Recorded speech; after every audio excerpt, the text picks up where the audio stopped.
They've won Tonys and Oscars and Emmys and Grammys. There's no red carpet because they're home in their jammies. From Melrose Place to Broadway to Janeway and her crew, let Seth and James bring all the stars to you. Anywho, they're entertaining everyone, so who's gonna grouse? Just sit right back and you'll hear some tales on Stars in the House.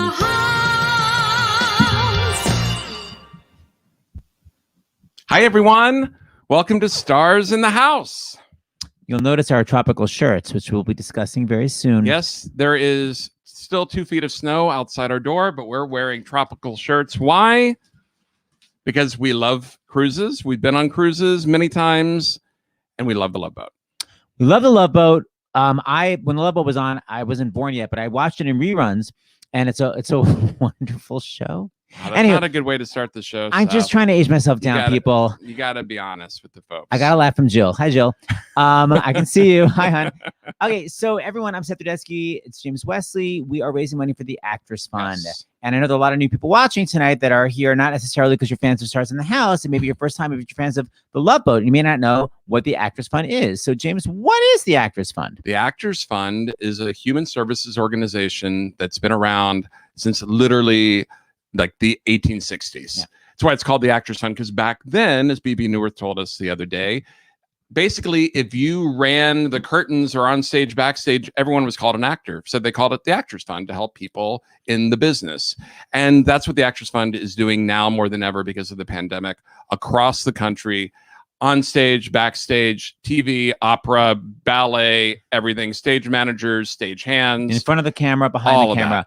Anybody can get help from the Actors Fund for paying medical bills, for paying their rent, sadly, for just buying food. People go to the Actors Fund and they give direct financial assistance. So if you are in the entertainment field and you need some help, which a lot of people I know, I mean, it's funny, almost every star we've had on the show has a connection to the Actors Fund. A lot of them have actually used the Actors Fund or they know someone. So if you need any help, you go to actorsfund.org. And if you've already gotten financial assistance from them, they're actually in their second round. You can start getting financial assistance again. If you can give some help, why don't you donate at starsinthehouse.com. Okay. Or you can text Fund 2020 to 56512. 56512 Fund 2020. You're going to get a receipt. Forward the receipt to donations@starsinthehouse.com, and then we will forward it to one of our Love Boat stars, and they will read it in character. Bernie will make a medical diagnosis. Charo will do a full flamenco guitar. That's right. She'll set it to music. I was just looking up our total. We are up to Raised for the Actors Fund in unison. Since March, $689,960. Yes. That's we're in the money. But that's kind of a drop in the bucket for how much money they've been giving out. So that is true. Anything you can give can help, and you'll get your name read out loud. Okay. We love if you can like, share, subscribe. Wait, let's be clear with that. Yeah, be clear. So if you like this particular video, it really helps the algorithm so they come up more often. And that actually helps just attention on Stars in the House, which helps donations. If you can subscribe to the channel, it helps. That way we can get big stars like Gavin MacLeod, and we can go, Gavin, we have so many subscribers. And he's like, I do want to do it. So if you subscribe, it can really help us get more cast reunions, maybe Fantasy Island, I'm just saying. And you can share it. So you just copy and paste the address and put it on your Twitter or Facebook and say, hey, everybody watch. There were a lot of guest stars who were on the Love Boat who later on would be on Fantasy Island, vice versa. Those guest stars went back and forth. But yeah, it's true. James and I, just when we watched Love Boat when we were kids, we never knew we'd be cruising. We do all these Broadway cruises now. So I thought I'd begin by just showing this is us, one of our many Broadway cruises. That actually looks like Alaska. It may have been our Alaska cruise. Because one of the things we're going to talk about with the cast of the Love Boat are their favorite locations. Alaska was one of their locations. So Seth Speak by Broadway Cruise. Yes. We also went to the Norwegian fjords. Here's a picture of us. You see our boat in the background? That's the Love Boat. Not really, but still, it's a boat. And I love performing on these Broadway cruises, but James, let's be honest, loves being in the casino. With Cheetah Rivera. But you're still in the casino. But regardless, yes, but Cheetah Rivera in the middle. So this is the fun part. And we got busted right after that picture was taken because no cameras in the casino. Oh, it's Cheetah Rivera. We got in trouble. But no joke, we bought this in one of our cruises. I think it's from Tahiti. That's why we're wearing these shirts. It was Tahiti. And it was Tahiti. Oh. All right, so everybody, we have a reunion of an amazing show. James basically done all the work for this. I'm just simply a fan, but James did all the prep work with our friend Aaron, who works. Aaron Hartley, John Chavez put it together, and thank you very much. So, Seth, are you going to play while I introduce people? How are we doing? We're going to show the introduction first. Well, we can. Wait? I think we wait on that. Okay, so I got to get a little bit of volume out of it. And by the way, midway through, we're going to, for those of you who are joining us for the first time, Dr. John LaPook, who's the chief medical correspondent for CBS News, is also our chief medical correspondent.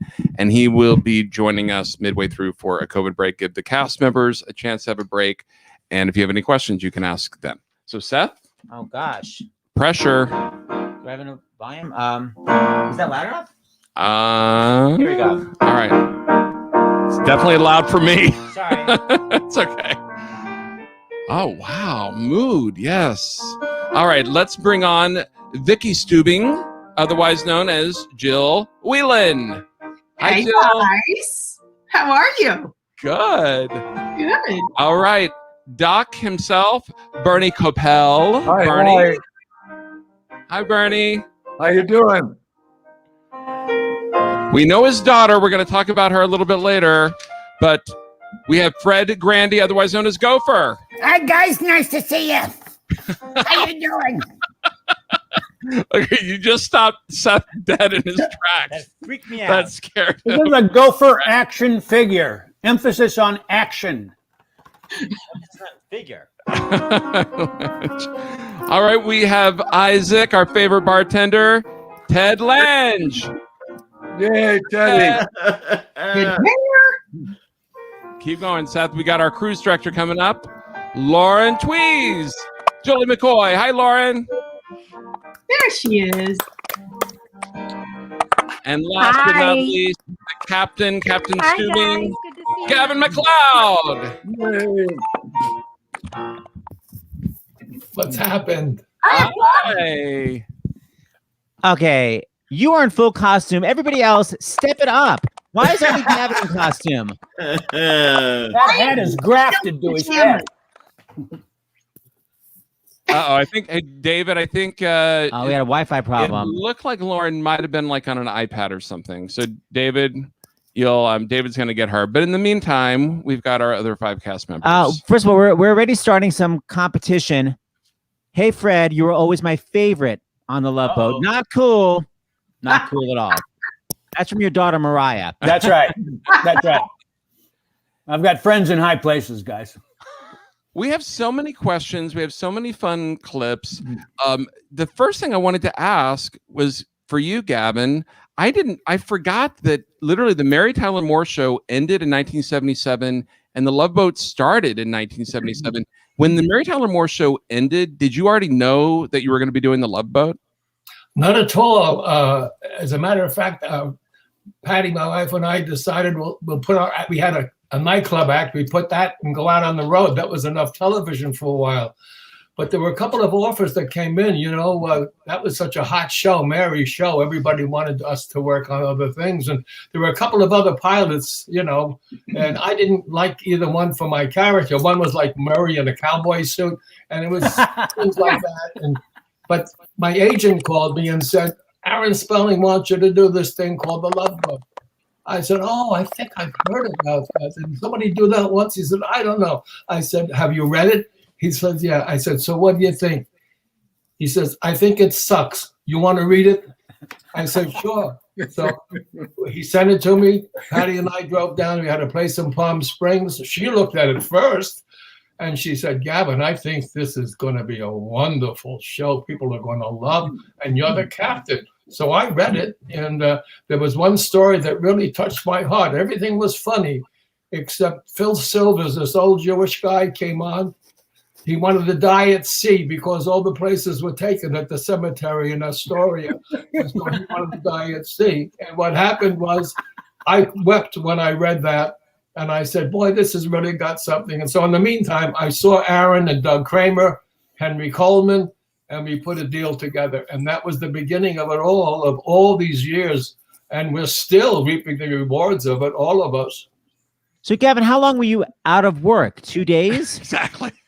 I was never out of work in those days. It's only now since I've got a little over 80, 89. That was hard for you to say, huh, Yeah. Gavin? It'll be 90 in 2 weeks, for God's sakes. That got stuck in his throat. Seth, ask Gavin when his birthday is. My 'cause birthday's coming up too. When is your birthday? I'm gonna do on 3. 1, 2, 3. February 28th. That's mine. That's Gavin's That's birthday. mine. Seth. Gavin, Wow. we're so connected. I had no idea. I always knew that I loved you, but I didn't know why. I'll tell you, are your parents still living out this way? Yes, and my dad's exactly your age. I have to hook you guys Looking up. for them in Costco, but you can't go to Costco anymore. Oh my God, you're turning 89? No, I'm turning 90. So is my dad. You're the exact same age. My head's coming off. Okay, Gavin, we're catching up later. Everybody else, I love you too. I know. So when we finally can go and see his dad again, Gavin, we'll come and see you because I think you do live right down the street from one another. Yes. I want to hear how everyone. So, Gavin, we heard your story. Ted, how did you get the role of Isaac? Well, I had done 2 series for ABC TV. That's My Mama, and then Mr. T and Tina with Pat Morita. Oh. And they called me up, and I went in and I met the producer, Doug Kramer. I didn't read or anything. He just asked me, "Do you get seasick?" And I an actor will say anything to get the gig. No, I don't get seasick. So said, okay, that was it. I left. Next thing I know, I show up on the set, and Bernie Kopell says, "Hey, I was at the auditions. I didn't see you. Were you there early in the morning or late in the evening? Because I missed you. I didn't see you." I said, "Bernie, the really good actors didn't have to audition." And I used that joke for 10 years. Yeah. Wait a minute, Ted. So you lied about not getting seasick, but did you know anything about mixing drinks, or you just literally No, absolutely. I'm one of the few actors that never was a bartender. So I had to go to bartending school after the first year. If you watch the show, the first year, I'm sticking umbrellas into all the drinks because I didn't know anything about pouring. And then I went to bartender school after that because we were number 1. And I said, geez, people are going to notice if I don't learn this. So I went and learned it. Wow. Yeah, fun. Bravo. Okay, what about you, Bernie? I assume you were a real doctor, right? Of course, I never lost a patient yet. But in your case, I'd be willing to make an exception. Only kidding. You still got it. Okay, so apparently you had to go through a lot of auditions as opposed to Ted. So how did it happen? And he keeps rubbing it in for 40 years that I had to audition. I made it anyway. Yeah. Tell them about the jacket, Bernie. What? The jacket, the coat that you wore on the screen. Oh, test. yeah. Well, oh, yeah. I had this beautiful nautical jacket. And I said, this is so nautical. I says, it's going to really help me get the job. So this other actor comes up. He doesn't know why I was there. And he said, that jacket is so right. He said, I'm auditioning for the doctor. Would you let me wear that? And I had to think for him. And he's supposed to be generous. And I said, no, it's for me. There goes my humanity right out the window. Yeah. That poor actor now needs the actor's fund. Okay. By the way, you see this mustache? Yes. I'm doing a show now called Be Positive. Chuck Lorre, who's the Aaron Spelling of today. Yes, we know because my friend Marco Panett helped write that show too. Yes, he did. And Annalie Ashford's on it. Yeah. Oh, she's brilliant. She is so brilliant. A guy sits down I'd never seen before. He says, hello, my name is Marco Panett. He said, 15 years ago, I wasn't feeling very well. I went to a doctor. He said, you need a new kidney. And this show is about all the adventures and experiences I had getting the kidney, plus some imagination that happened. So, I didn't know it's based on Marco. I mean, I knew Marco wrote it. I didn't know it's based on actually Marco's life. love We're really good it. friends with Marco. Obviously, I don't really take him what he says. His actually life. And it's going so, and Annalie Ashford is so brilliant. She's And a Broadway so, baby. Yeah, she's amazing. Dancing, singing, fooling around, all that stuff. Turns out you auditioned well, apparently. Lauren, are you able to hear us? Because your Wi-Fi is a little bit wonky, but we're gonna hope for the best. Uh-oh. Our Wi-Fi's wonky. All right, Lauren, we're gonna piece out a new cruise direction for just a moment. We're gonna have David reconnect you. David is a genius at reconnecting people. So Lauren, peace out. Let me ask Mr. Fred Grandy, Yes. Sure. how did you get the gig? Did your daughter Mariah like get you an audition through backstage or something? Well, obviously, I'll tell you one thing about Mariah that I don't think she's told you, Seth. Her first real performance was on the Love Boat. We were doing a cruise in the Mediterranean. It was a Greek ship, and she was just a kid. She was like 8 or 9, and she was traveling with us. And there was talent night on the ship, as there frequently is. And unbeknownst to her mother and me, she signed up and sang Out Here on My Own from Fame a cappella, got a huge response. But what she really did was impress the act that followed her on stage. And that person spoke for 5 minutes about how great she was. That was Eddie Albert. Can you believe that? 9 years old, no encouragement from her mother and I at all. We had no idea she was going to do this. And she sings it a cappella. And Eddie Albert comes out and says, wow, that kid was that a great kid or what? I mean, Eddie Albert, he was doing one of our shows. And he was, he did that too. So that's how she started. But Fred, you knew she could sing, right? Oh, yeah. No. Right. Yeah. Well, as a baby, of course, she could complain and cry. And so we knew that there was some talent there. Yeah. I'm going to show you. People don't know, Fred's daughter Mariah has one of the most, it's such a solid, genetically perfect voice. It just perfectly plays. This is a little clip. We always do these Broadway cruises. This is one of our Broadway cruises. I'm playing for Mariah. Fred, this is your chance to Kopell. All right. Jewish I'm ready. or be proud. Here we go. Mariah, listen how great she is. I'm playing the piano. She's belting her face off. I'm obsessed. A celebration throughout Oz. That's all to do with me.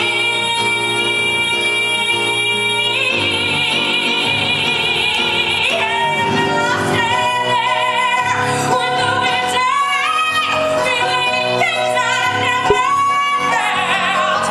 And no, I never show it. I'm so happy I couldn't help it. And so it will be for the rest of my life. And I'll want nothing more till I die. Held in such high esteem. When people see me, they will scream. For half of us is favorite team. The wizard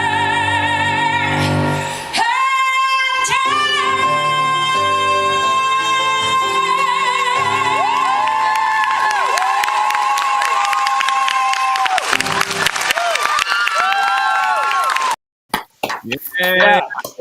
Now, when do you hear her belt? No, she's always had that voice. And by the way, Gavin, just so that you know, she's going to be singing you happy birthday in a couple of weeks. Oh Yeah. wow. No. We worked that out. Oh, wow. But she's had this huge voice. I mean, when she was a little kid, I remember we hailed a cab in Athens and a guy from Istanbul showed up. I mean, it was just unbelievable. Okay. All right. Okay. Always working on new material. Yes, You and I- Bernie. yeah. Exactly. There you go. Yeah. Jill, you are just a kid. Hi, Jill. Hi, Seth. Hi, James. Hi again. How are you? Good. How did you become Captain Stubing's daughter? You were so young. I know. Well, I was on another. By the way, Bernie, I did not audition either. Oh, you're really bugging me. I was on on another show for Aaron Spelling called Friends, and not the one that And so we were up against 60 Minutes, and we didn't last. But fortunately, I had done a guest spot playing Gavin's daughter. Well, inferred as the daughter, but never told for sure. And they just decided to bring me back when my show didn't make it. So How nice. So you weren't. So when they brought you on, you weren't going to be this kind of regular thing. It was just kind of a one episode gig. right. And the out was that I was inferred as his daughter, but it was never for sure. And so then I, went back to my TV show, and that got canceled. And then I went back to Livermore, California, and in Northern California. And Aaron Spelling called and said, "Hey, how would you like to come back and play on the Love Boat for real?" Wow. Gavin, did you have anything to do with that? Did you say I want a daughter more often? We were shooting one day, and Aaron came over and talked to me. He said, "We have an idea. I want to run it by you." He says, "What about you having a daughter?" I said, "Is this the Immaculate Conception? How I'm not even married." And he said, "Remember, you did a show. You were in love with that woman. She was a model. You had great love scenes. And she said she would only marry you if you gave up the sea, if you would just stay home and not go on cruises and all that." And I remember that show. As a matter of fact, there was a wonderful English captain right after we did that particular show where I chose the sea over her. And Brian Biddick, his name was, a great looking guy. And I said, "Brian, Dr. Captain," I said, "tell me, would this we're going to do a show about this." And the guy, I said, he picked his career over his wife. He said, "Would that really happen?" And he said, "Old man, that happened to me." Wow. It's in my blood. It was in his. And so that was the beginning. And Aaron came to me and said, "We have this little girl. She's wonderful. And it's going to help us get the younger kids to watch." And I met her and fell in love with her like everybody else. And that was the beginning of this extraordinary human being. Jill, had you already done Airplane at that point, or did you do it while you were filming The Love Boat?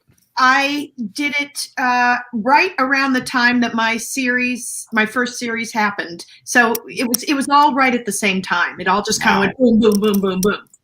Wow. Well, people are watching. They're like, "How was she on Airplane?" Just talk about that for 2 seconds, because you got to play the sick child on the plane. How'd you get that gig? I went into the executive producer's office, Howard Koch, and I remember being super impressed because he had these 2-story gold doors, and I was totally impressed. And I just walked in, I sat on his couch, and I read the script, my sides that he had given to me, and then he said, "Make a funny face," and I made that face. And that was it. See, Bernie, it's easy. Yeah. Bernie would have gotten the gig. He's furious. If people don't know what she's talking about, here's Jill being belted at, and unfortunately the stewardess kind of disconnects her line, and then the funny face comes. There is only one river, there is only one sea, and it flows through you, and it flows through me. There is only one people, we are one and the same, we are all one spirit, one name, we are the Father, we are one. Lorna Patterson, another belter. That voice, Lorna Lembeck now, married to Michael Yes. Lembeck. What a voice, man. She is something else. She's a cancer. She's a cancer now, yes. Yeah. Baruch. Baruch atah Adonai, baby. We're gonna hope, Lauren. How's Lauren looks it? frozen. Because she was on her laptop. How are you doing, Lauren? Can you hear us? I'm here. Oh no. There's just a delay. I can hear you. Can you hear me? Yeah, we can. You look cute. Good. Thank you. How did you get the job? There's a little delay, so we'll just let you talk about how you got the job. I assume you auditioned like most normal people. I auditioned the day before we started filming the third pilot. Gavin and I third pilot of The Love Boat. And I was hired the night before at 9:00 at night. And I auditioned all day. And then by the end, then they wanted to look at some footage. So they let an episode of Starsky and Hutch that I was in. And then I got a call from my agent saying, "Well, you have the job and it starts tomorrow." So I had to borrow money to buy a tire for my Volkswagen so I could get to the location. That's my story. And I'm sticking to it. You're just like Vivian Lee. She was hired the night before Gone with the Wind. That's incredible. Your whole life changes. That's what's so good about being a It's exactly the same, Jill. It's exactly the same. same outfit, big hoop skirt. Right. Well, yeah, you know, well, one of the things that we discovered when we were looking for clips is that at the time, I think this is 1983, the future chairman of the board of the Actors Fund, Which we're raising money for tonight. which we're raising money for tonight, as we've said, Brian Stokes Mitchell was on the Love Boat. Of course, like basically every person who's ever on Broadway, TV, or film in the 70s and 80s was on the Love Boat. And so we found it, and we just thought it was fun because, of course, a big part of the Love Boat were the entrances and like who's on tonight. So I just thought this was really cute to see. This is to remind you to donate. Yes. Starsinthehouse.com. Help the Actors Fund. That's right. Here's Brian Stokes Mitchell. Hello. I'm Jeffrey Never of Never and Beaumont. Welcome aboard, Mr. Neighbor. Let's see, you're on the Fiesta deck, cabin 130. Has my father been aboard yet? He would be Thomas Never. Oh, yes, just a few minutes ago. And not alone, I presume? No, not exactly. It's a good thing I'm a lawyer. I just hope I can get him out of this one. I love the mystery that is able to come across in 30 seconds of entering, talking to Lauren. You know, Brian was on the 20th Century Fox lot, and he was doing Trapper John at the time. That's right. And so I would see him all the time. And it was like this, brother the brother. Got the gig, man. We got the gig. You know. Well, But yeah. speaking of the lot, Fred, maybe you can answer this. Like, how much was split between being on location and being on a sound stage? Well, we usually went out for between 6 weeks to 2 months a year. Wow. Either down to Mexico to do a variety of shows, or then we started going around the world, you know, because we became this global event. And what's interesting, when I work with guys today who are like 30 and 40, they're used to CGI. They never go anywhere. They never go on location because, you know, it's all done by computers. And when you say, they say, well, what was it like being in Greece? I said, well, you know, we were stars everywhere. And I don't think that happens anymore. I mean, all of the places you saw, we went.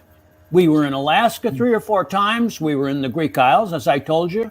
We were in China before anybody else was. Wow. We were in Australia, New Hebrides, Fiji, places like that, and Northern Europe. We did that fjord cruise that you guys talked about. So I mean, there was really no place that we didn't go. And at the same time, Gavin knows this better than I do, we essentially ignited the cruise industry. It was moribund when the show started. But after the show took off, all of these cruise lines that you guys been on, they didn't exist then. Wow. And essentially they were all spawned by the people in front of you right now. Yeah. Guys. Thanks for the gig. You bet. You bet. But no, really, I mean, Fred. and it was one of these things at the time that I guess we just kind of adapted to it. I mean, we'd go in to see Aaron and the other producer, Doug Kramer, and he'd say, well, we've just signed a deal. We're going to be in the Mediterranean for 6 weeks, and we'll be in Egypt, and we'll be in Israel, and we'll be on the island of Rhodes, and we'll be in Istanbul, and we'll be in Cannes and Nice and Monte Carlo. You'll be okay with that? And we said, yeah, we'll be okay with that, Doug. Yeah, that's fine. Well, So, you know what? I mean, you remember Bernie and Ted and I? Do you guys remember when we did that Greek dance out of Zorba on the shore? Sure. Yeah, and we were like in some little Greek island town. Yeah. You can't do that anymore. It would all be done by computers. And Maria was there. What was Arnold Schwarzenegger's wife? She was there on the set. You mean Maria Shriver? Maria Shriver was Right. there when we did the Greek dance. Yeah. Shriver. No, I mean, it was, and that was one of the premier gigs. If you got a Love Boat gig, it was great. If you got a Love Boat cruise, that was heaven. Well, Yeah. okay, we've got a few clips, and I think this may have been one of the first, if not the first, real on location in Alaska that I think is just really sweet. And Lauren, talk about it on the other side, because this is a sweet scene with four of you. Alaska king crab. A meal fit for a king or a doctor. Julie, what'd you put in this mustard sauce? Mustard and sauce. Hey, I think it's okay. Let me see this for a minute. Okay. You know what this place needs? Nothing. Right on. I love that line. You know what this place needs? Nothing. Lauren, what were you going to say? I was going to say that the best part about cruising for us was that, as Fred said, it was a great job for the guest stars, but that made it great for us because that work as much on usually places we were visiting. It was wonderful. Your Wi-Fi is conking out, but your comment sounds very positive. Oh, I'm delayed. That's why this is so weird. It's a little robotic. We also have, by the way, a clip of Australia, and I just want to say that when I went to Australia, they were like, "You are not allowed to touch the koalas." But I guess I was not a big enough TV star. Apparently Jill Whelan is able to do that. Furious. Yes, I'm not. He's adorable. He is cute, isn't he? I did. Her name's Elizabeth, and she's my favorite.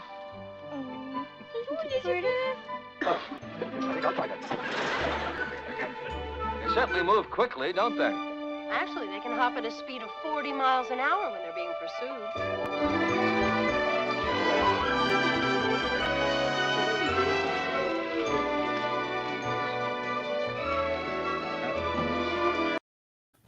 Ted, Wow. what was that like? I can't believe that. I know, huh? That is was something. Yeah, that was a lot of fun.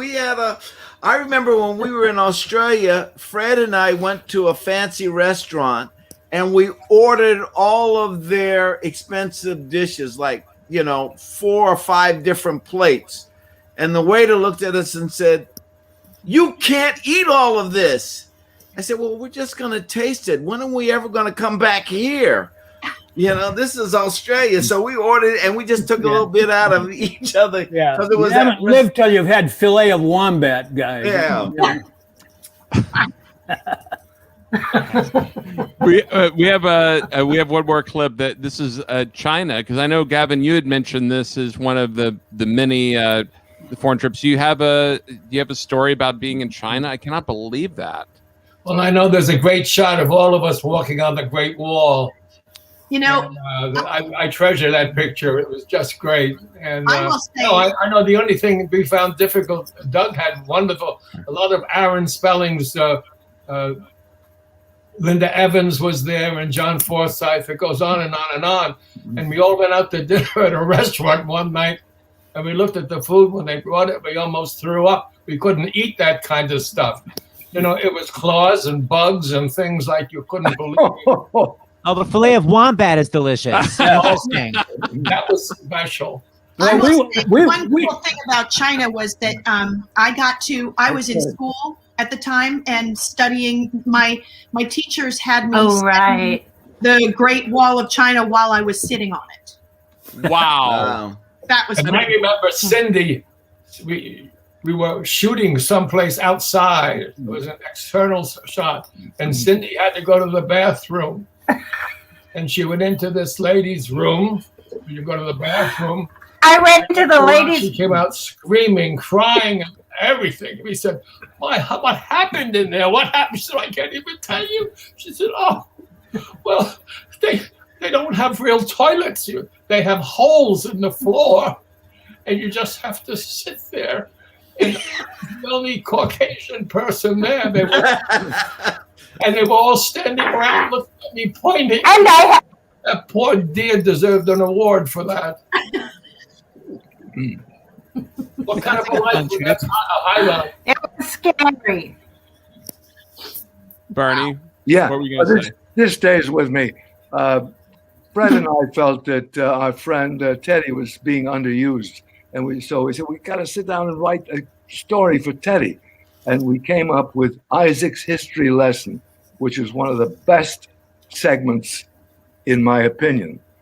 And he had Scatman Carruthers, Bernie. Scatman Carruthers. and Bernie Watson, Vernee Watson. Vernee Watson, and we had this line.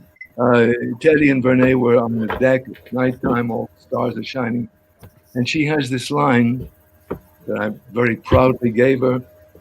Our ancestors made the crossing below decks in chains and didn't get to see any of this.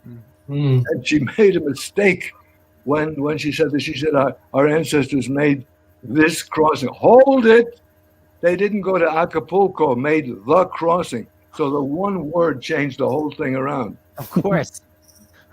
But, We have actually we took care of Teddy. Do you want to show the clip Yeah, from we have a China? clip Seth? of and then, China. And then we're going to go to Jill, who has donations, I think, right, Seth? Yes. And then we're going to have our medical break. So let's just show this little clip, because I felt as a kid, because the Love Boat started when I was 8 years old and you started going around the world, it was like National Geographic, but entertaining with my friends, all of you. So to see this like in China, it was like, for me, it was boring to watch, PBS, as great as it is. But I was really seeing China for the first time through the Love Boat.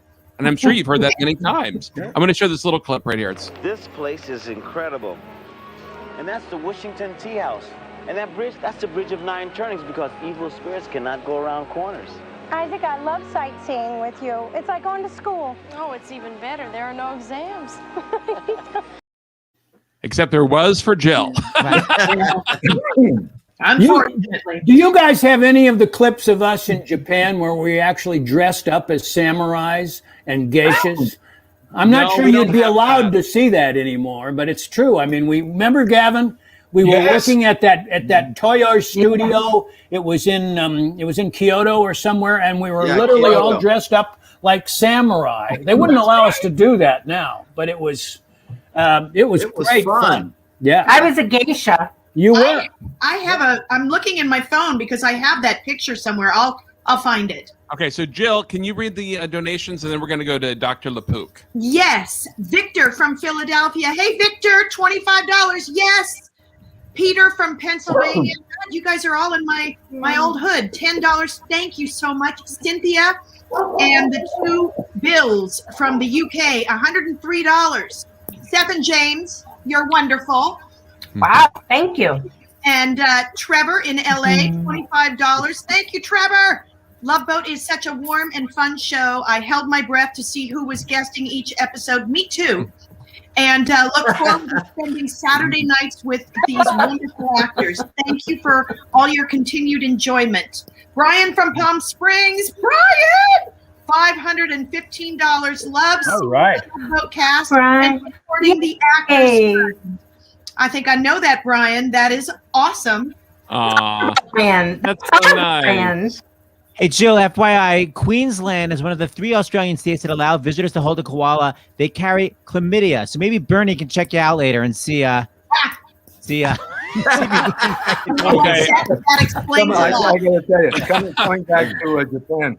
All right. On that note, we're going to take a medical break right now. We'll be back in 5 minutes. Okay. And speaking of guest stars, we have a lot of clips. We asked basically everyone to tell us who their favorite guest stars were. Not surprisingly, the list was long.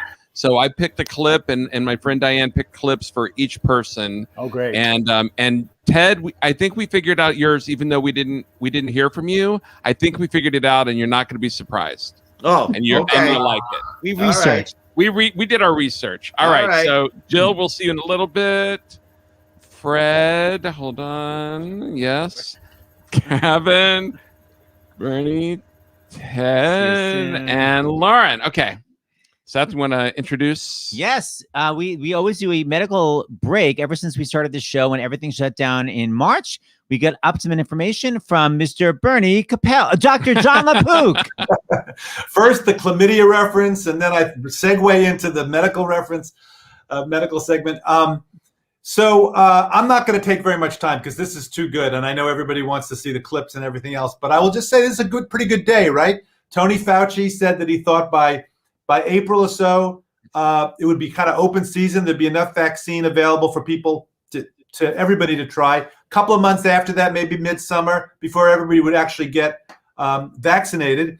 But they did a deal, 100 million more doses of the Pfizer vaccine, 100 million more doses of Moderna. We're waiting in a couple of weeks for the advisory committee to meet about the Johnson & Johnson one. It's a race against the variants, which we know are spreading. By the way, these variants, folks, don't be surprised when you hear that they're in every state.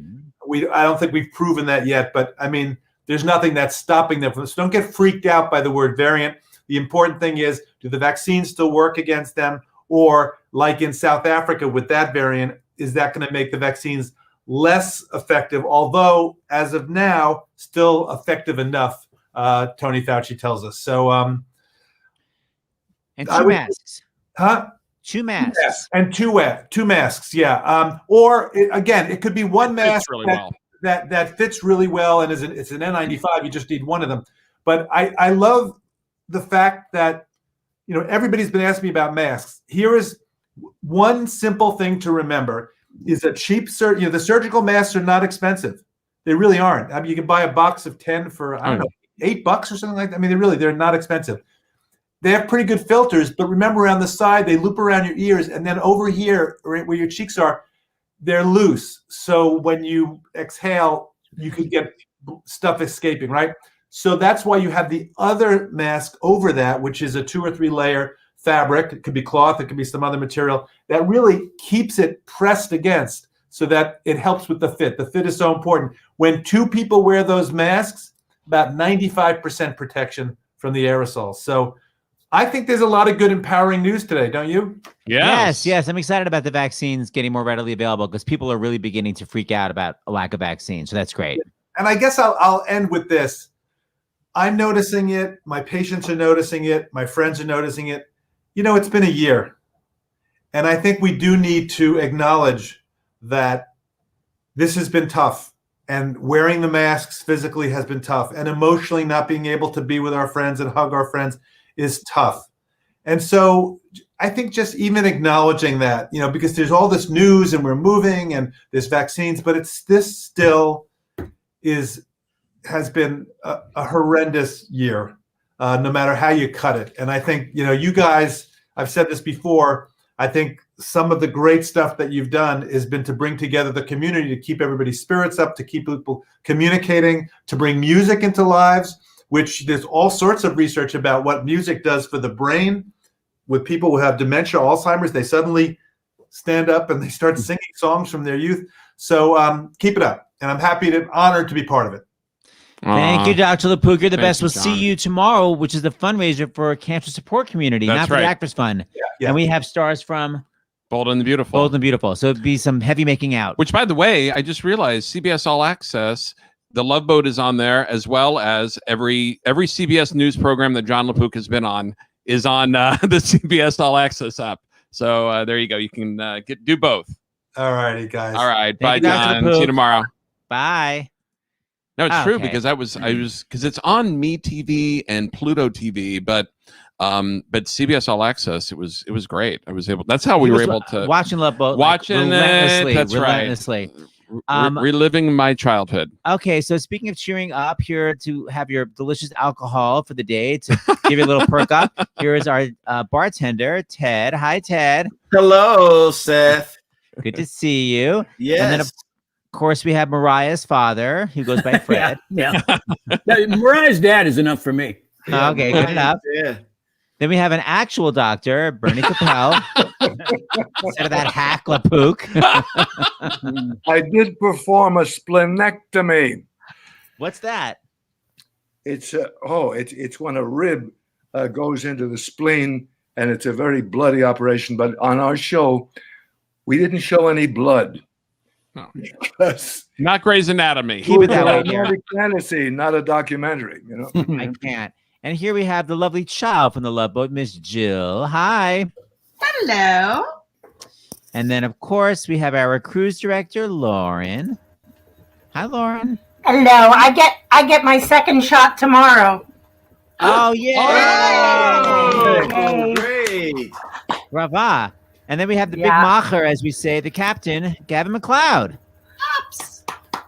Hey, Gavin, we have an emergency question. Hi, Gavin. Please ask Gavin MacLeod whose idea it was to have him play his own brother on the show.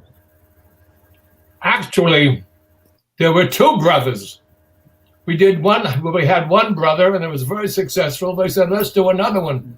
We just saw that a couple of weeks ago. It wasn't my idea, but it was very challenging. I've never had to do anything quite like that before. And I had a very nice guy that was the same height as I was. We shot over his shoulder, and the two brothers had hair, different kinds of hair.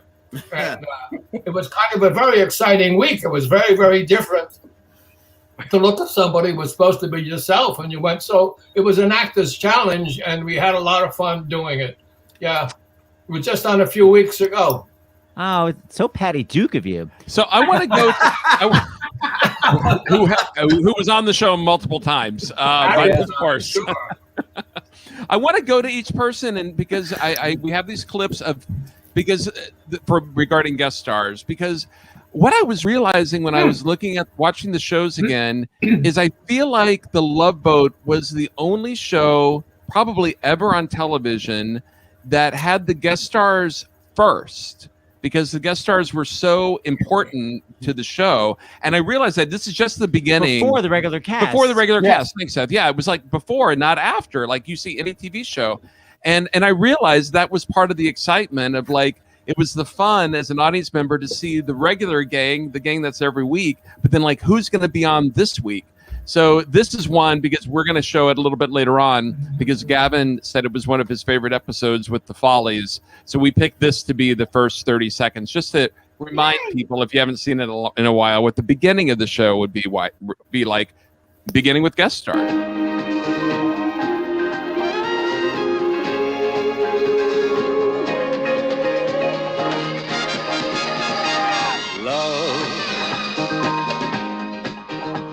Exciting and new. Come aboard. We're expecting you and love. It's like the most amazing people were on every single week. It's crazy. What about the Academy Award winners? We had so many Academy Award winners. Shirley Jones, Eva Marie Saint, Ernie Borgnine. Just Shelley Winters. Yeah. Okay. Olivia de Havilland. Olivia de Havilland. So Jill, it just so happens to be the clip that we have. So why don't you talk about it? Did you know who Olivia de Havilland was before she was on the Love Boat? Oh, I totally knew who she was. My favorite movie when I was a kid was Gone with the Wind. Yeah. So, I mean, so much so that I had a necklace that said GWTW. I have, sitting above my piano in our living room, I have Walter Plunkett, who designed all the costumes. I have signed costume sketches of all of her dresses. An original brick from the Atlanta Movie House where the movie premiered. Wow. Wait a minute, Jill, you had all this, like you were a kid, like before she was on the show? Yes. So what happened when they said, by the way, the guest star is going to be the person you're obsessed with? And she's going to play your aunt. Is it an order of protection? No, wait, Cindy, was she your aunt? Whose aunt was she? She wasn't the aunt. No, Carol Channing was my aunt. Oh, wait, she was Aunt Hilly. Yeah. So she was my aunt. Okay. Yeah. I should only consult with you guys. Yeah. Because apparently I can't remember. But we'll handle it. Yeah, thank you. Yes, and it was the only guest star that I can recall that I ever was starstruck by. I mean, I was starstruck obviously by Ethel and Carol, and because I grew up doing musicals and that kind of thing, and that was incredible. But here was somebody who was untouchable because she was in the movies, so you couldn't go see her live. Right. Yeah. And she was so just elegant and graceful and told the best stories about Clark Gable, how she used to, I will tell you because this is a good one. When she does that scene, when she's sick and he has to carry her down the staircase, he lifts her up. She put on sandbags under her nightgown as a joke. So when he went to lift her up, he buckled and he couldn't, and so that's my favorite Olivia de Havilland Clark Gable story, and my only one. But yeah, Well, we're going to show this clip. You would never know that because you look so relaxed and joyous. Here's a little bit of the clip with you and Olivia de Havilland. Know who that is? Your grandmother.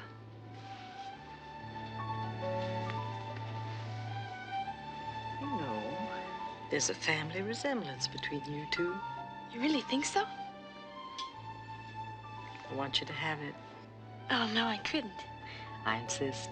My very own grandmother. Thank you. Thank you. You had to have been freaking out. I'm freaking out now, and that's Joseph Cotton. Joseph Cotton. Sitting in the background with no lines. Right. Yeah, anything to be on the show, right? Come on. Just amazing. Yeah. Okay, well, seen that.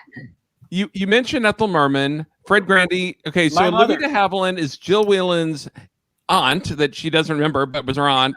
Ethel Merman was your mom. Was my mom. Yeah, and we sang You're the Top together in an episode. Which was the cutest thing ever.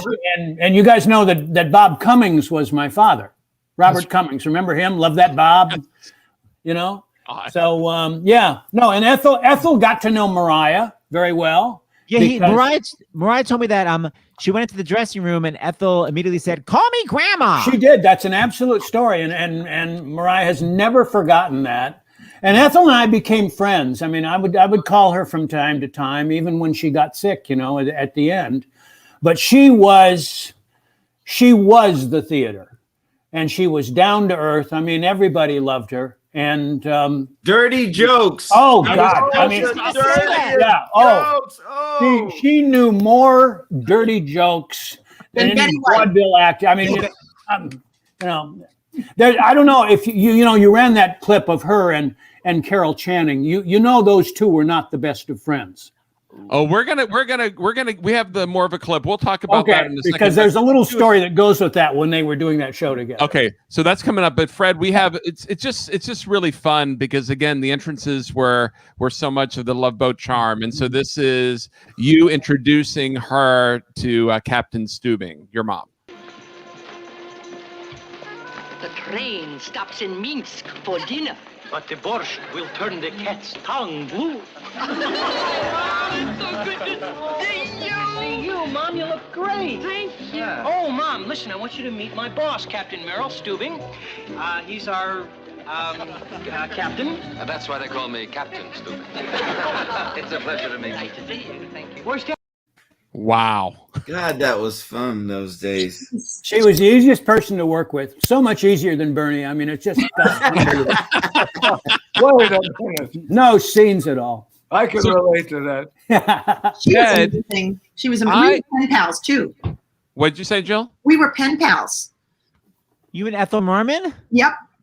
Wow. Unbelievable. Yeah, wow. Yep. She's something else.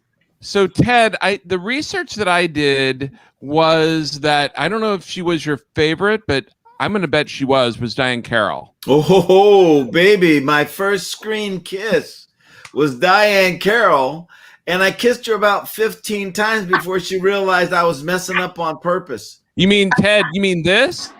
Why don't you just shut up and kiss me? Can't turn down a vengeful corporation.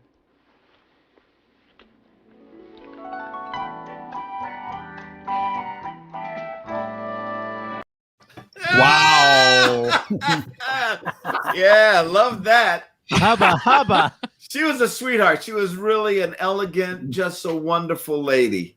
Absolutely. Thank you for that clip. I hadn't seen that in a long, long time. But yeah, she was delightful. Well, you know, actually, that's after the romance has started. But I really love the opening scene that you two have early on in the show. She's a famous movie star. People don't know. Is she a movie star or a famous singer? I couldn't remember. Nightclub. Sorry. Here we go. What time do you get off work? In about an hour. Why don't we have one drink? One drink, mind you, in my suite. But please, do me a favor, just keep it to yourself. I really don't want anybody to know I'm on this ship. My lips are sealed, Miss Blue. Roxy.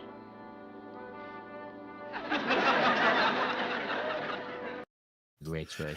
No acting there, just being myself. Your cute self. Oh my Yes. gosh, it's so sweet. That was a great Yeah. acting choice. Great acting Yeah. choice to Whisper the Roxy. That was really, really Yeah. clever. And fun. Bernie, you said, for speaking of love interests, Ethel Merman. who did you say your favorite love interest was? Juliet Prowse. Juliet Prowse. We all know that Yeah. one, Bernie.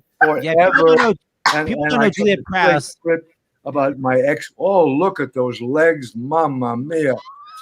So I said, "There's a beautiful script," and I said, "Who's playing Samantha?" And the office tells me, "Oh, Juliet Prowse." I said, "Oh my God, Juliet Prowse!" I'd been just nuts about this woman. So we had scenes in bed together, and I'm saying, like, geez, I'm so nervous. I hope my hairpiece doesn't fall off. So just now, there's 50 people with sound, with camera all over the place. I'm just a wreck. And she starts to tell me a joke, and I said, wait. She said, "Oh, let me tell you." She says, "Charles Boyer had a scene like this with a very attractive lady, and just before the scene, he said, 'Sweetheart, if possibly during the scene,' we were in bed together, during the scene, 'if possibly I get, how you say, aroused, forgive me, please. If possibly I don't get aroused, forgive me, please.'" But she was a delicious human being, and oh my goodness. We have a little clip, right, Jimmy? Yeah, I'm trying to see. It's Right here it right is, there. right here. Good. Hold on, go ahead. You actually turned her down. That must have really required a lot of acting. No, I didn't turn her down. I think you say you're not ready to be married to her. No, we had annoying habits aside from we just got together beautifully in bed, sensually, sexually, but we were annoying each other. But that was the way the story went. But oh my goodness, what a delicious human You being. want a cigarette, Bernie? Yeah, good. Because I have something to tell you. Adult to adult. Faye, I want you to know that you must know that I do care for you. But I just feel that we haven't had enough time to really get to know one another. So, I'm sorry, but I'm really not ready to marry you right now. Right now. Now.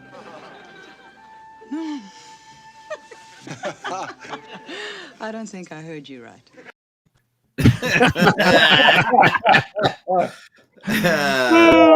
You were cute, Bernie. Delicious human being. Jill, do you have more donations? I do. Oh my gosh. Alec from Seattle, $100. Robbie and Warren from Texas, $50. Love the Love Boat, but props to Zalida of Chaos. Oh. Vidant Shoshir. Then we have Paul from Huntington Beach for $50. He had the biggest crush on Jill Whelan. Oh, thank you, Paul. The show was on in the 80s. Thanks for putting this together. Then Valerie, $50 in honor of the Rowland sisters, Valerie and Jean. And Dan, $20. A very special hello from Cape Cod to Gavin MacLeod. Oh, that's nice. So cute. I don't know why I'm shouting. You know I what's like that. exciting? You're old school. Exciting. Lauren, I know one of the people that you said was Vincent Price. Why was Vincent Price one of your favorites? I know you also said another person who's going to come on in a few minutes. But for Vincent Price, why did he stick out for you? Oh, hold on, Lauren, you're on mute. Hold on. Oh, hold on. Wait, Hold you're on, not only hold on. delayed, you're muted. It's a That's wonderful not- that's- combination. Okay, here we go. There we go. Go, Lauren. I don't take it personally. I think that Vincent Price struck me as the first real gentleman I ever met. He knew everything, and food and wine and music, and he was nice to me. And I was a young, stupid person, and he was so charming and so delightful that he won me over. I loved him. Oh. So he wasn't scary. Well, in this clip, he's basically a hypnotist that can make you believe something. Like whatever he does, he can. Yeah, I think this hypnotize you into clip, it. Lauren, I think you've just called Fred and Bernie jackasses, and so they're acting out, and then basically Vincent Price takes it from there. I think this, and I remember this episode. It aired right before Halloween when I was 9 years old. There we go. Remember that. Yes. Do you observe? I'm going to have you put below decks in chains, and you'll never see any of these lovely ladies again. Jackasses. You're not going to put me anywhere. I run all the decks around here. You're just a lackey as far as I'm concerned. You run scared, you run.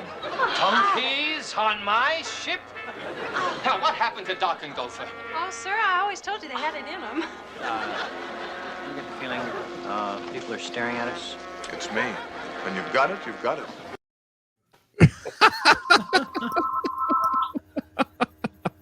It's so silly but fun. The glasses. Was that Gail Gordon? No. No, it I wasn't. don't think so. No, it was it Ann Southern? That's it. Yeah. That's it.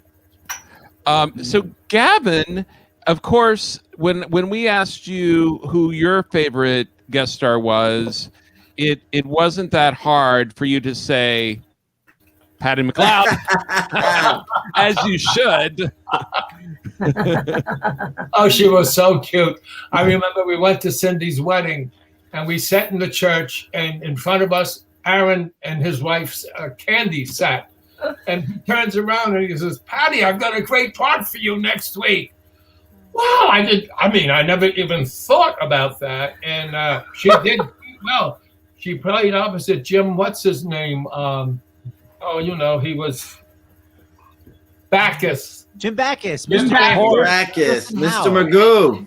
She did so well. She did about 5 other ones. She was in Australia with us once, and all those other, some of those other places. Yeah, and she has to be my favorite.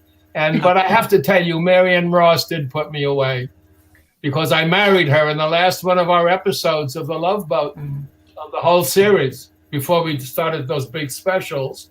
All right. I had been a friend with Marion since 1957. Oh my gosh.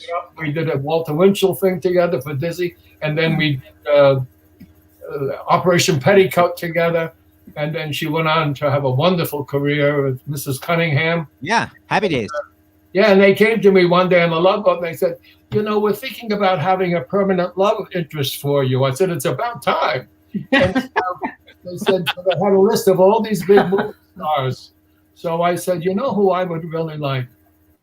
So I said, there's somebody I really love, and she's a good friend. I've known her for all these years. Her name is Marion Ross. Oh, Mrs. C. And they flipped for that, and then she came on board, and those were some nice years for me and for Marion too. We just did a thing last year for Christmas for PBS, a big Christmas special. The But two old-timers, yeah. Uh-huh. I read your autobiography, and you're such a Broadway fan. Did you flip out? When Merman and Channing, did you flip out meeting them? Merman and Channing. Are you kidding?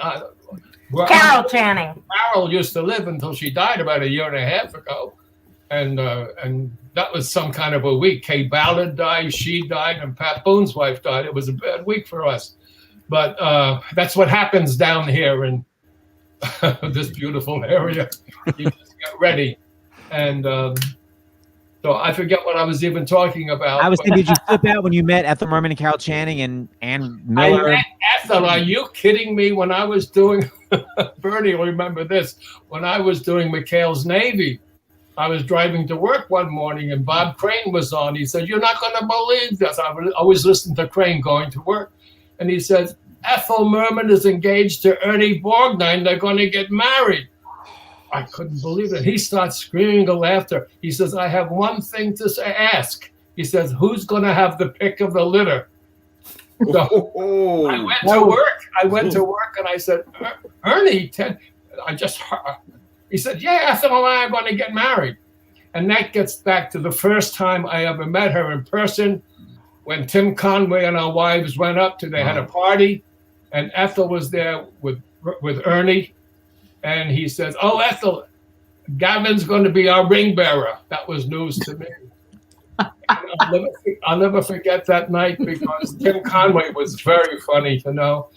We sat together with our wives, and Ethel was at the table with Bernie, and they had a traveling fiddlers and all that. So they got near Ethel, and Conway was so bad. He said, "Ethel, sing, sing, sing." So Ernie had quite a bit to drink, and head down here on the plate, and she got up and she put her hands. I'll never forget her. I mean, it was in person on his shoulders. "They say that falling in love is wonderful." She did the whole song, and Ernie was out. You know what I mean? Everybody went crazy. I think that marriage lasted 39 days. I mean, the reception was a little longer. Again. She got up. "They say that falling." She did it twice. And we forgot. Somebody drove her home. Somebody drove her home. It might have been an indication of what was going to happen. But, she did a lot of Love Boats, and Ernie only did one with Shelley Winters. So Gavin, we actually have 2 clips from the Follies because I know that you said that was one of your favorite episodes. But before we get to that, I know for me, my favorite guest star on the Love Boat was Charo, otherwise known as April. And so when David Katz was doing Angelina Patricia Ruiz. Wait a minute, she's here. Hold on, 1, 2, 3, Charo.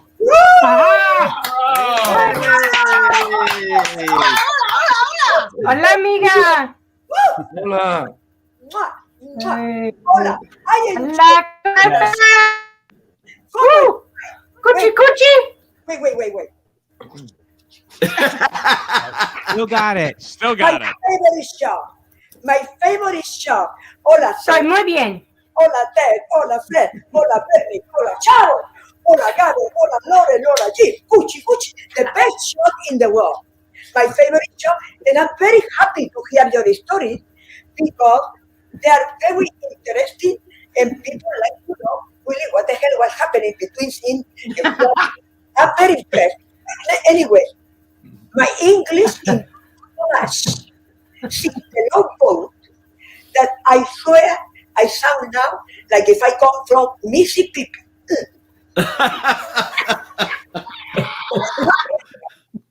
Charo, why did you love the Love Boat so much? Well, this kiss. The Aaron Spelling saw me performing, headlining at the Sahara Hotel in Las Vegas, and he came after the show, very tall, very handsome, kind of handsome, but very, very tall. And I look like a cucaracha talking to him. Are you Aaron Spelling? Pleasure meeting you. So he said to me, "You come to me, I will call my writers. You got to be in the Love Boat." I said, "Deal." So I the Love Boat, and I like it. The atmosphere, the love between the casting. I work all my life with big stars, but this gentleman and girl here are super talented, super warm, no divas, no divas, no bullshit. So I was, and my sister and me, we used to go there with chorizos, vino, and everything because it was a hell of a good time. And I love Lauren, Jill, I love everybody. I would like it one day, really, all of together, go into a ship and go to the island of Kauai and sailing all the way and have the time of our life. The best show and the best casting. This is no bullshit. This is the truth. Okay? I will tell you. ¿Cómo se dice la palabra para bullshit en español? El toro. ¿Cómo? La palabra bullshit en español. Caca del toro.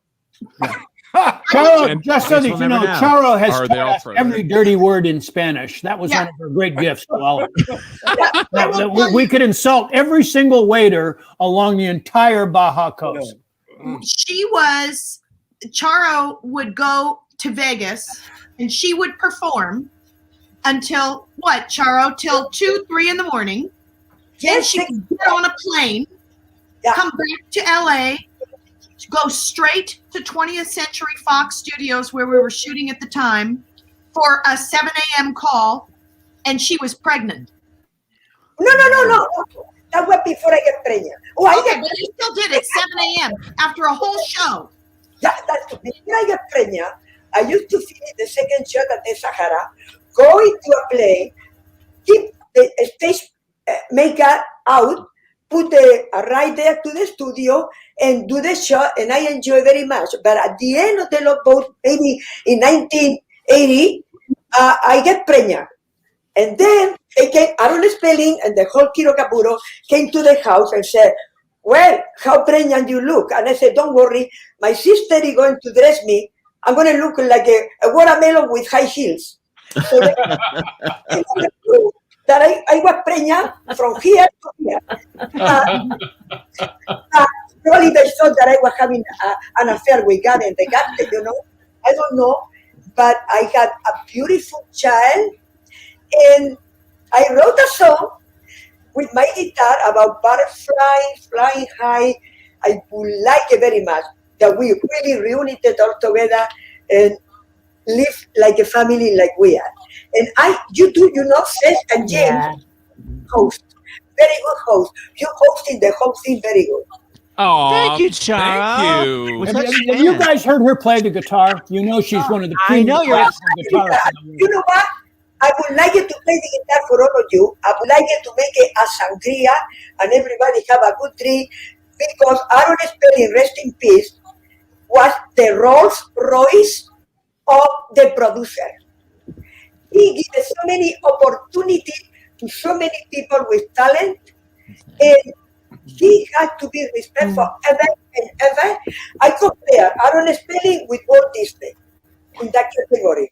Walt Disney in Montreal, in the fantasy of cartoon and little movie man and fantasy. Aaron Spelling, the top of the top, the Rolls Royce of producer. He made so many stars. And he was so clever to cast Lauren, the little Jill. She looked like, you remember you look like a cucaracha. I know. I have to charge my thing. Hold on a second. But yes. Grandy teach me German. You remember when you teach me Jabol, that? And wait a minute. I remember. You remember you were running for congressman? Yeah. I vote for you. Yes, I know. It was totally illegal, but I appreciate it. Come on.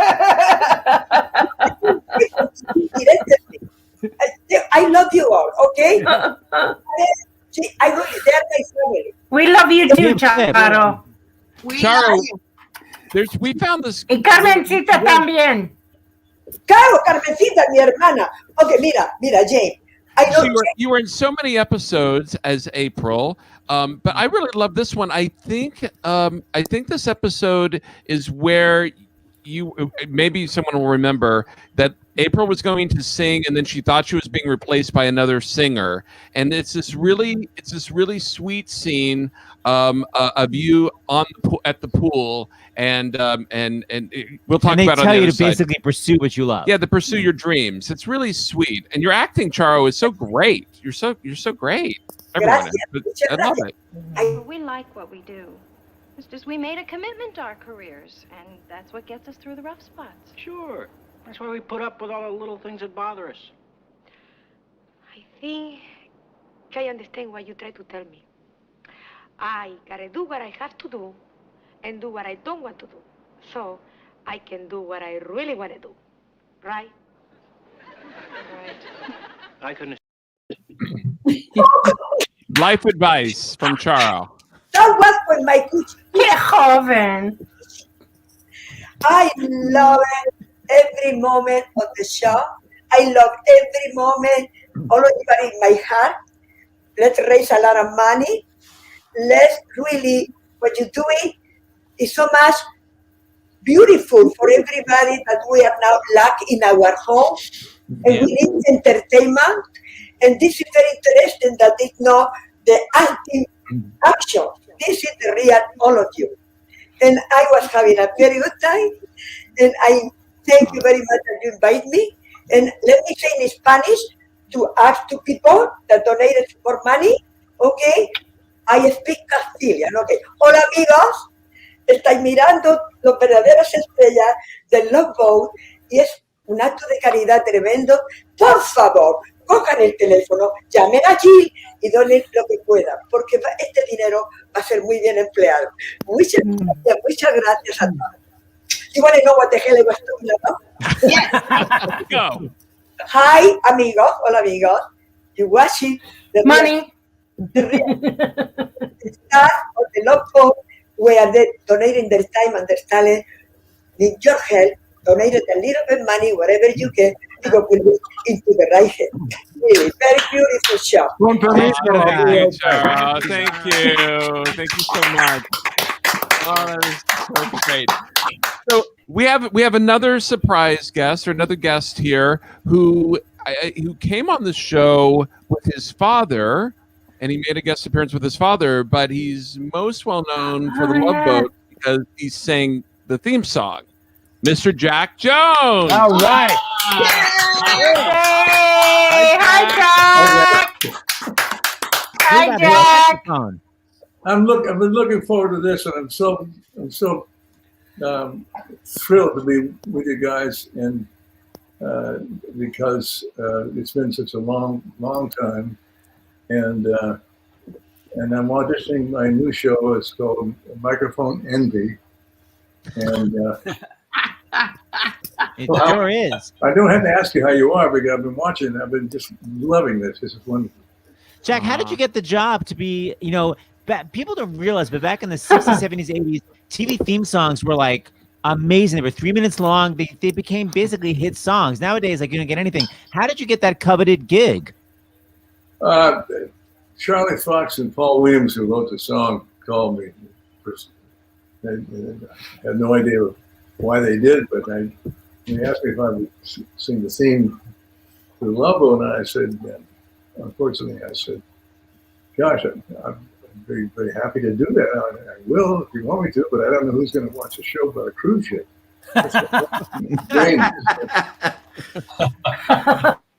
They didn't talk to Patty MacLeod. Yeah. That's right. I remember Paul Williams saying that he had written other theme songs for television shows, and none of them went.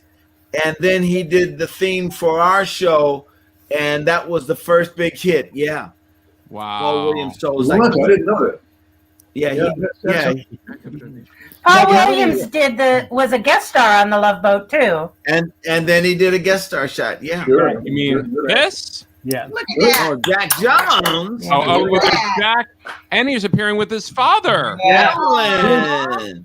And you guys sang the Donkey Serenade. Remember that? You sang that with your dad. Here's what happened. Yeah. There was a writer's strike. There was a writer's strike. And you guys were supposed to shoot, and you're going to shoot it in LA because you couldn't go out to see it that time. And so I was just telling somebody a story that I put together, and they said, well, gee, Mr. Jones, can we use that? And so somebody else wrote the script to my story, and that's how I got on that show.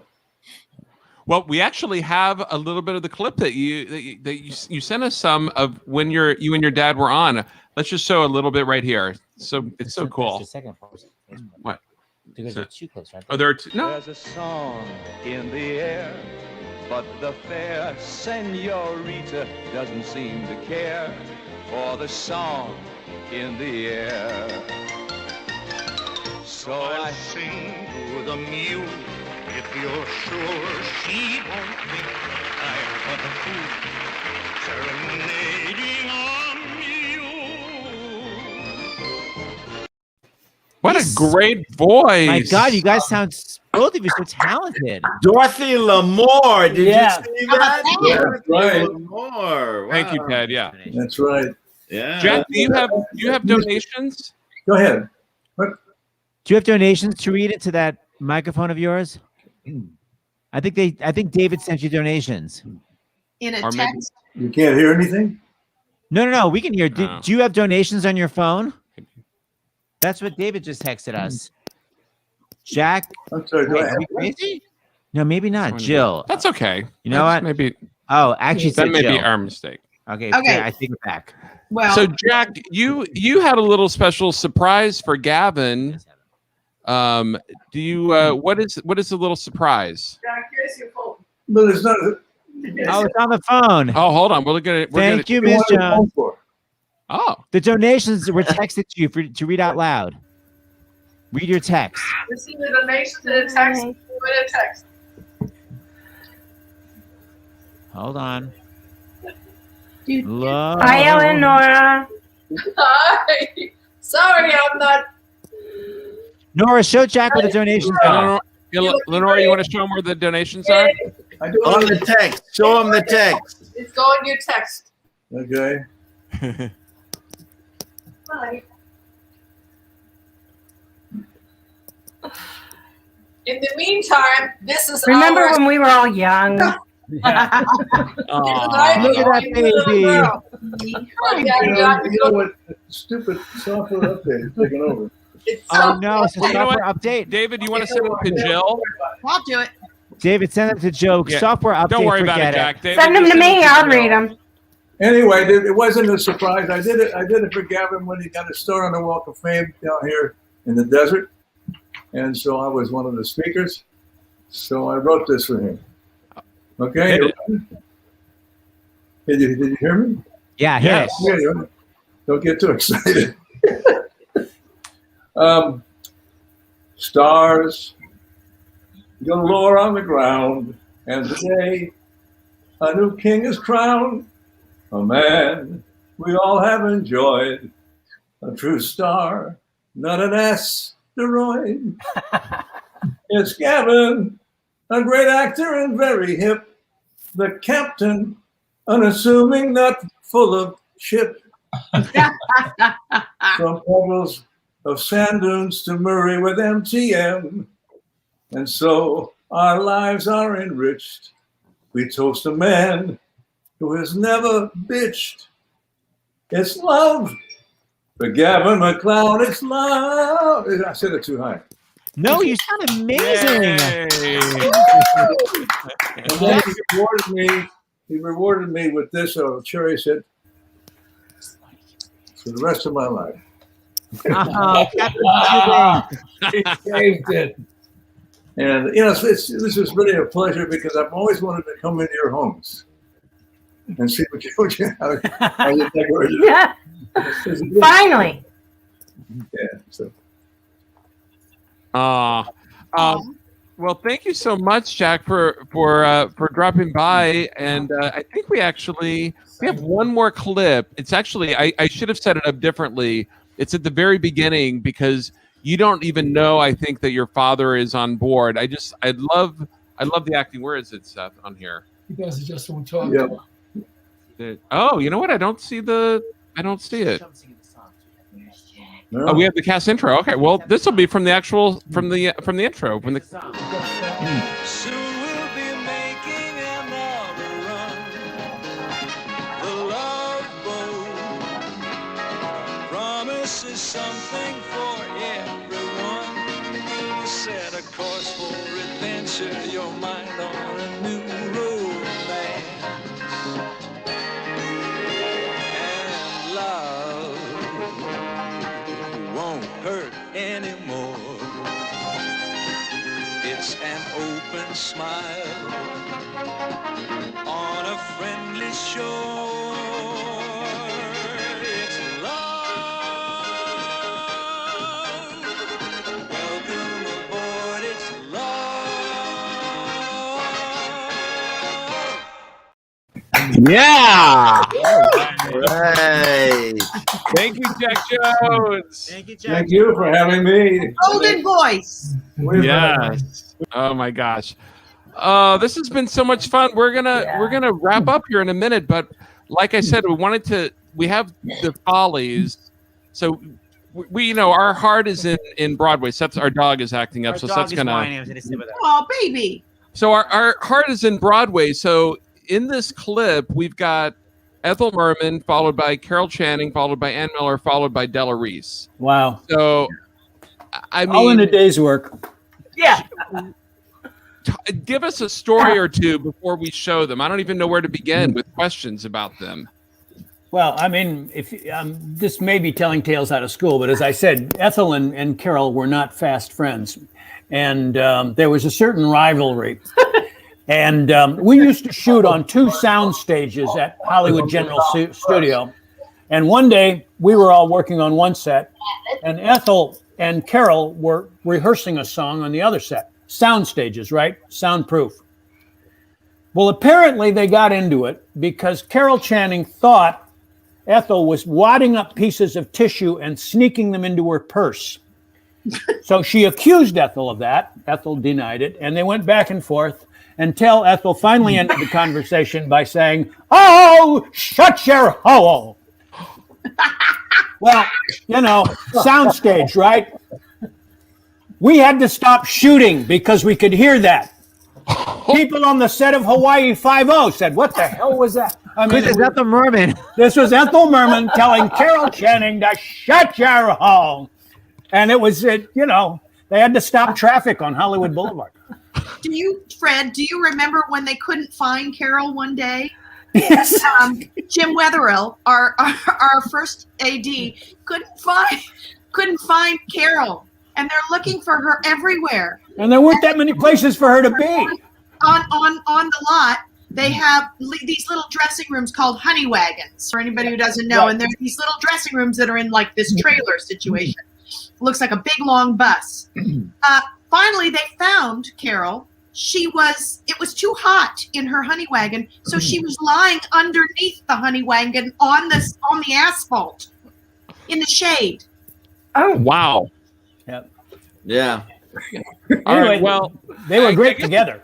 I guess She it's more was about the final special. result, because for some of us, like me, who grew up in Texas, this was like the first time I saw Broadway performers was on the Love Boat, and I know Wow. I'm not alone. So we can only show like 30-second clip at the beginning, and then we have Della Reese on the second part. I'm the greatest star. I am by far, but no one knows it. Wait, they're going to hear a voice. A silver flute. They'll cheer each toot. When I expose it, can't you see to look at me that I'm a natural Camille? As Camille, I just feel I've so much to offer. Wow. And the great Nolan Miller costume. We rest her case. Yeah.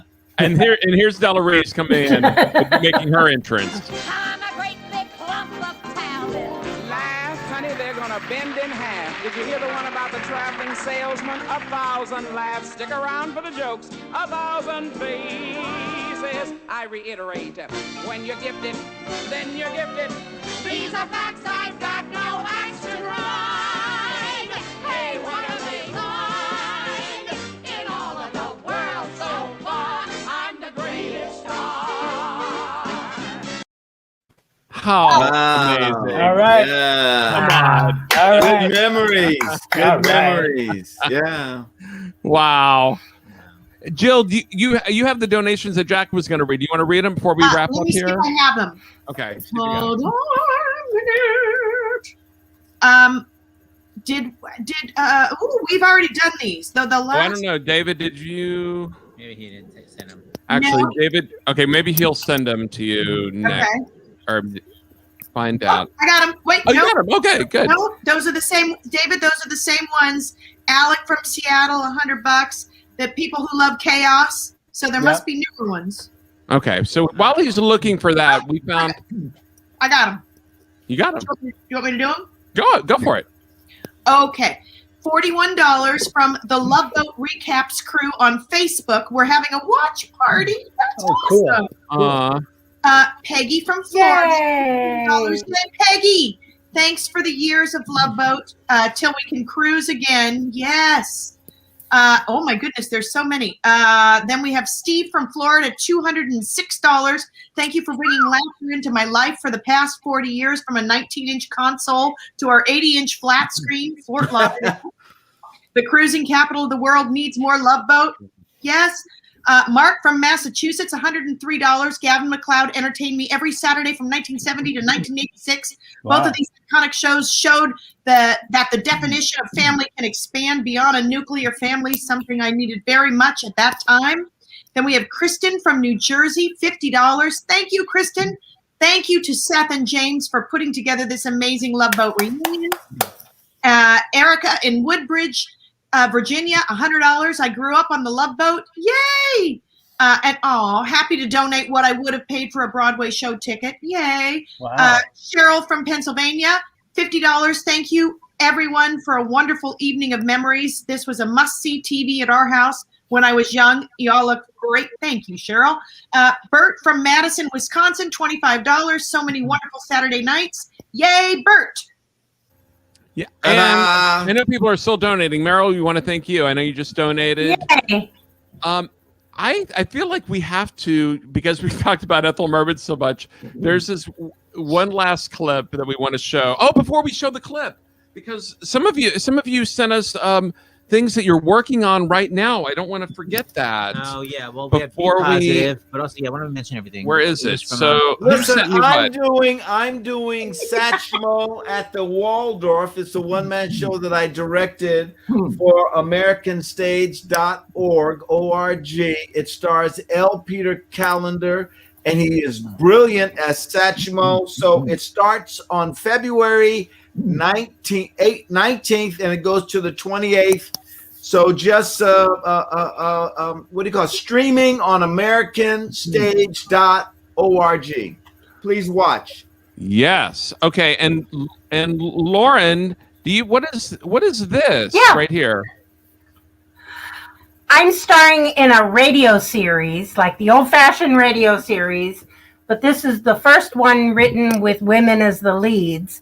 And it's about a woman and her daughter who are detectives in New York City.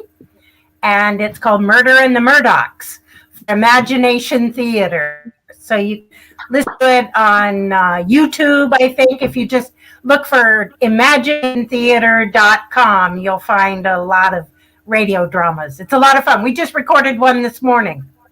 Yay! I love it. What about Potato Dreams of America? Is that going on? Your movie. Well, Potato Dreams of America is a movie written and directed by Wes Hurley that is opening at South by Southwest in March. Yay. Yay. And I have a small but integral role. Yeah. And Very Fred, important role. Fred, did It's I a great read movie, though. Yeah.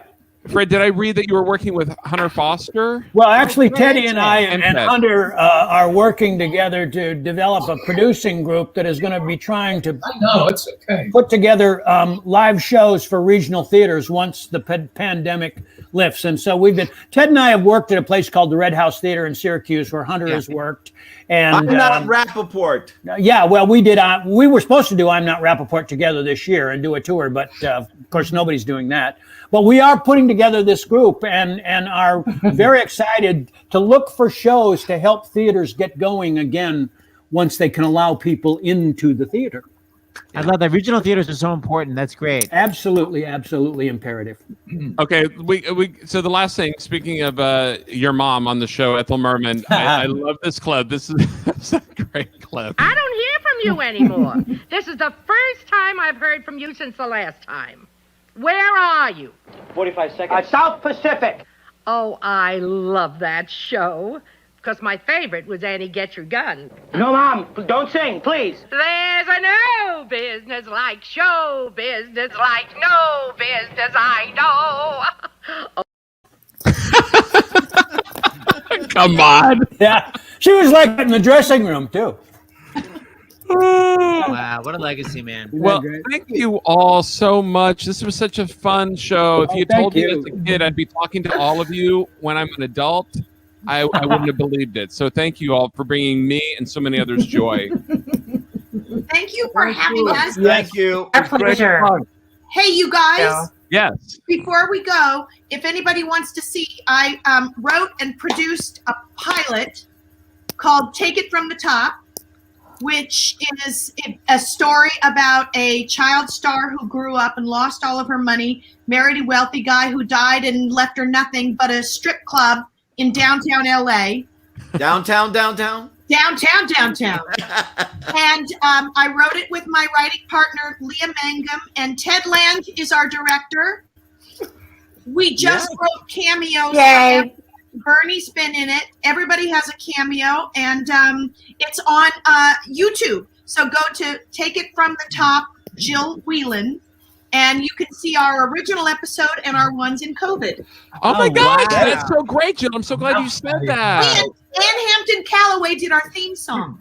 Oh, she's the best. We love Ann. Annie is one of my besties, and she did the theme song, and she, of course, never disappoints. She's amazing. She is amazing. Oh, I'm so glad you said that. All right. So Seth, are you gonna play us out here? I guess we have one more clip of the Love Boat. That, there is. Well, Okay. just my sister's friend, disco DJ Spinoza, sent the theme song, but disco style with Charo.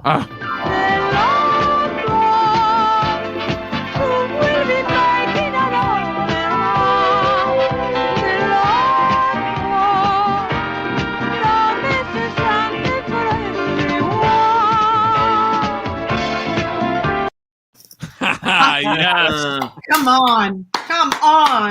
Shake it, don't break it. Oh, I love it. All right. Well, thank all of you, and thank you, Jack Jones, and thank you, Charo. Thank you. It was great. Thank you. Thank you. Thank you, Seth and James. Actors Fun. Bye. Okay, everybody. Bye. All right. Thank you, Actors Fund. Thank you, Actors Fund. Thank you. Thank you.